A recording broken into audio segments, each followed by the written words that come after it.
2024 లేదా 25లో డిగ్రీ లేదా బీటెక్ చదివారా? సాఫ్ట్‌వేర్ జాబ్ కోసం ఎదురు చూస్తున్నారా? అయితే కోడ్ జ్ఞాన్ 100 డేస్ కోర్సులో చేరండి, జాబ్ సాధించండి. డాక్టర్ శ్రీ ఆచార్య అనంతకృష్ణ స్వామి గారు నమస్కారం. దశమ భాగం గురించి నేర్చుకున్నాను. దాంతోపాటు నెగిటివిటీని ఏ విధంగా మాట్లాడకుండా ఉండాలనే దాని గురించి నేను నేర్చుకున్నాను. ఎలా పెంచాలంటే మీ కోరికలు పెంచాలి. మీ కోరికలు ఎంత కోరుకుంటే అంత ఆయన సంపాదన పెరుగుతుంది. మా సంకల్ప బలం మీద మా ఫ్యామిలీ మొత్తం డిపెండ్ అయి ఉంటుంది అన్నది ఇప్పటివరకు చేసిన ప్రతి ఎపిసోడ్ నాకు చాలా క్లియర్గా అర్థమైంది. ఇంటికి దీపం ఇల్లాలి కదా, ఎస్, ఏదైనా మీ చేతిలోనే ఉంటుంది. Yes, exactly. ఎపిసోడ్లో ఆడవాళ్ళకి ఏం చెప్పబోతున్నారు? ఇక్కడ విచిత్రం ఏందమ్మంటే, మనం ఇప్పుడు ఒక షాపింగ్కి వెళ్తారు మీరు. ఓకే, షాపింగ్కి వెళ్ళినప్పుడు ఏం చేస్తారంటే ఒక 1000 రూపాయలు చెప్పాడు. ఏమంటే మీ మైండ్లో ఉంటుందంటే ఇది 1000 రూపాయలు ఉంటుంది, 400 ఉంటుంది. వాడికి 300 అడుగుదాం మనం. పీకి 400కి ఇస్తాడు. ఇక్కడ ఏంటంటే 1000 రూపాయలు అనగానే ఫస్ట్ మీకు భయం వేస్తుంది. అమ్మ 1000 రూపాయల, నేను తెచ్చుకున్న 1000 రూపాయలు, ఆ 1000 రూపాయలు దీన్ని పెట్టేస్తే మిగతా పరిస్థితి ఏంటి? నేను 2-3 ప్లాన్ వేసుకున్నాను కదా, నేను 1000 రూపాయలే తెచ్చుకున్నాను. ఇక్కడ విచిత్రం ఏం జరుగుతుందంటే, మన సబ్జెక్ట్లో బేరసారాలు లేవు, బార్గెనింగ్ లేదు మన సబ్జెక్ట్లో. ఎందుకంటే మీ సబ్జెక్ట్లో ఇప్పుడు మనమైతే జంట అయితే మహారాజా అని చెప్తాం మనం, మీరు మహారాణి. మహారాణి వెళ్తుంటే సేవకులు వస్తుంటారు కూడా, అవునా కాదా? ఎక్కడికి వెళ్ళినా సరే మహారాణి బేరాలు చేస్తే ఏమన్నా బాగుంటుందా? అసహ్యంగా ఉంటుంది కదా. కాబట్టి ఎక్కడ కూడా మీరు బేరసారాలు చేయకండి. ఎందుకంటే ఇప్పుడు మీరు ఒక 10 రూపాయలు ఎక్కువ ఇచ్చారమ్మా. ఇప్పుడు అరటిపళ్ళే అడిగారు అనుకోండి, సపోజ్ అరటిపళ్ళు అడిగితే వాళ్ళు ఏమంటున్నాడు, ఒక 40-50 రూపాయల కంటే ఎక్కువ ఉండే రేట్లు అవి డజన్ వచ్చి. ఓకేనా, నాకు బుద్ధి తెలిసి సంబంధించి గంతే ఉంది. 20, 30, 40, 50, లాస్ట్ 60. అంతకంటే 100 రూపాయల డజన్ అయితే ఉండవు కదా. ఒక 10 రూపాయలు అట్టేటు మనం ఏం చేస్తాం, 30కి ఇస్తావు అని అడుగుతాం. ఒక 10 రూపాయలు ఎక్కువ ఇచ్చావు అనుకో, వాడు సాయంత్రం వెళ్ళేటప్పుడు ఆ 10 రూపాయలతో పొట్లం తీసుకొని ఇంటికి వెళ్ళి పిల్లలకి ఇస్తాడు. హ్యాపీగా తింటారు ఆ పిల్లలు. ఆ ఆనందం మీకు ఆశీర్వాదంగా లభిస్తుంది. ఇప్పుడు ఒక షాప్కి వెళ్ళారు, వాడు 1000 రూపాయలు చెప్పాడు, ఇచ్చేయండి. మీకు తెలుసు అది 800కి వస్తుందని, 200 ఎక్కిచ్చారు. ఇప్పుడు ఏమవుతుంది, అక్కడ ఉన్న వర్కర్స్ అందరూ నువ్వు ఇచ్చేదాని మీద ఆధారపడి ఉంటారు. కేవలం అక్కడ వర్కర్సే కాదు, ఆ షాప్కు సప్లై చేయడము, ఫ్యాక్టరీ వాళ్ళందరూ కూడా నీ మీదే ఆధారపడి ఉంటారు కదా. ఇది వాళ్ళందరికీ చేరుతా అంటే నీకు తెలియకుండానే వీళ్ళందరికీ నీ సంపాదన ఇస్తున్నావు. ఇప్పుడు ఏమవుతుంది, వాడు ఎక్కువ వచ్చిన దాంతో వాడికి కూడా మంచి ఆలోచన, నువ్వు మంచి ఆలోచనతో ఇచ్చావు కదా, ఆ ఓనర్ కూడా మంచి ఆలోచన వచ్చి వీళ్ళకి బోనస్ రూపంగానో లేకపోతే శాలరీస్ పెంచడము, ఈ విధంగా సమాజం ఒకళ్ళ మీద ఒకళ్ళ ఆధారపడి ఇంటర్లింక్డ్ అయి ఉంది సార్. అర్థమైంది. కాబట్టి ఎక్కడ కూడా బార్గెనింగ్ చేయొద్దు మనం.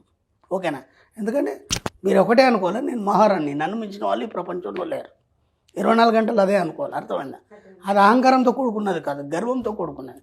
అహంకారం వేరు, గర్వం వేరు. మీ మీద మీకు కాన్ఫిడెన్స్ ఏదైతుందో అది గర్వం అది. ఓకేనా, కాబట్టి మహారాణి అనుకున్నప్పుడు మహారాణి లక్షణాలే కలిగి ఉండాలి. అర్థమైందా? ఎక్కడ కూడా చీఫ్ట్స్ ప్లే చేయడం కానీ, లేకపోతే నేను ఇదేదో సాధించాను, నేను ఇంతకు వచ్చేది ఇంతకు తక్కువ పట్టుకొచ్చాను, చూసావా నువ్వు మొన్న పోయా, ఇవన్నీ వేరే వాళ్ళని పట్టించుకోవద్దు. మన సబ్జెక్ట్లో అసలు దేన్ని పట్టించుకోవద్దు. సమాజంని కానీ, బంధువుల్ని కానీ, ఇంట్లో కూడా ఫ్యామిలీని కానీ వేరు పట్టించుకోవద్దు.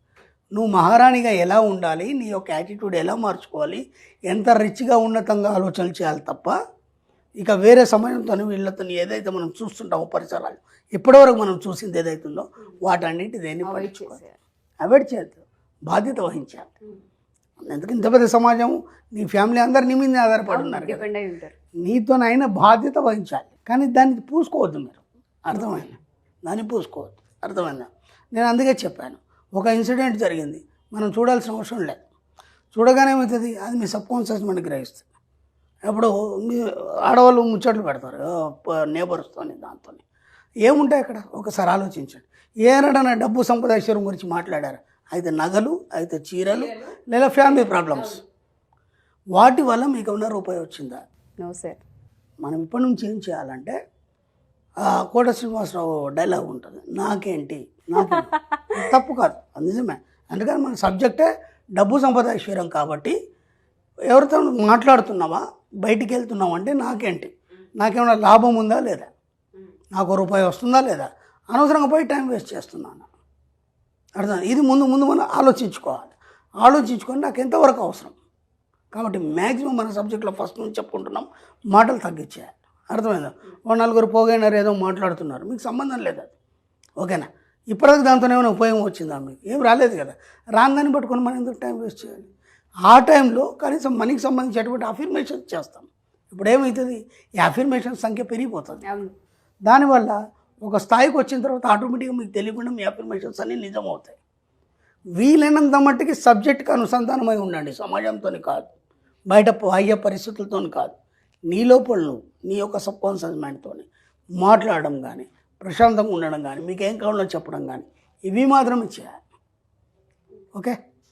ఇక ఇప్పుడు మీకు డబ్బు అంటే భయం.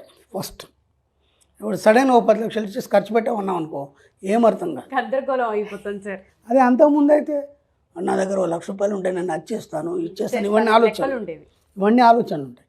ఇప్పుడు మన సబ్జెక్ట్లో మీరు నిరంతరం డబ్బు సంపాదించడం గురించి ఆలోచించినప్పుడు మీకు ఏమేం కావాలనేది ఒక లిస్ట్ రాసి పెట్టాలి ఇప్పుడే.